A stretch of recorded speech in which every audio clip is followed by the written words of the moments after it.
नमस्कार दोस्तों, मैं अजय कुमार आप तमाम दोस्तों को यूट्यूब के माध्यम से हार्दिक अभिनंदन करता हूँ, हार्दिक स्वागत करता हूँ। दोस्तों,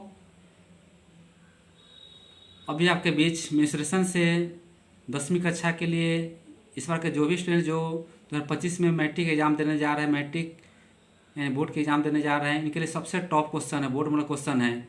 इस बार 2000 परीक्षा में 100% क्वेश्चन पूछी जाएगी। आइए दोस्तों, क्वेश्चन है, दो बराबर घनों की आयतन 64 cm³ है, तो इन बराबर घनों को जोड़कर एक घनाभ बनाया गया। तो इन घनाभ का वक्र पृष्ठ ज्ञात करना है। घनों का वक्र पृष्ठ, इस घनाभ का वक्र पृष्ठ क्षेत्रफल ज्ञात करना है। आइए दोस्तों, सबसे पहले हम क्या करते हैं कि दो घन बनाते हैं और इसमें लिखते हैं दोनों का आयतन का मान है, भी का मान 64 cm³ है, 64 cm³ है। चूँकि फिर लिखते हैं आगे, तो इन दोनों घनों को बारी बारी से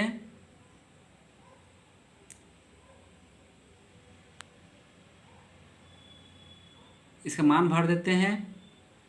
लिखते हैं चूँकि बराबर घनों की आयतन यानी भी का मान 64 cm³ है, लिखते हैं सूत्र से घन के आयतन के लिए फॉर्मूला था दोस्तों भुजा क्यू।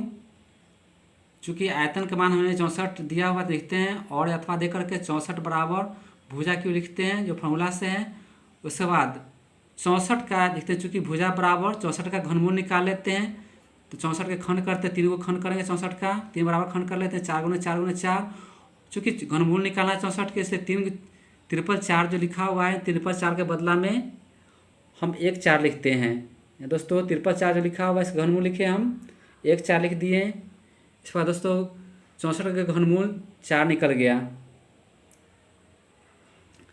अब था दोस्तों, इन दो बराबर घनों को जोड़कर एक घनाभ बनाया गया, जिसकी भुजा निकला 4 सेंटीमीटर निकला, यानी इसका घनाभ की लंबाई हो जाएगा 4 + 4 सेंटीमीटर, यानी 8 सेंटीमीटर हो जाएगा।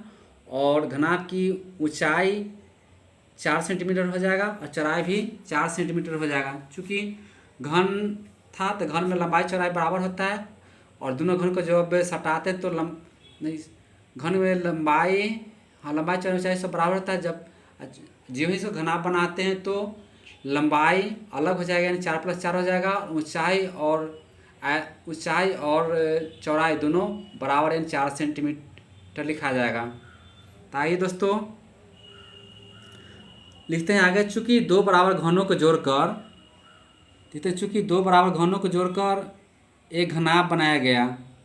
चूँकि दो बराबर घनों को जोड़कर एक घनाभ बनाया गया, तो घनाभ की एल बराबर लिखते हैं 4 + 4 cm, यानी 4 4 जोड़ने पाएगा 8 सेंटीमीटर। इस प्रकार दोस्तों आगे लिखते हैं बी यानी चौड़ाई का मान लिखते हैं 4 सेंटीमीटर, और ऊंचाई यानी एच का मान भरते हैं 4 सेंटीमीटर।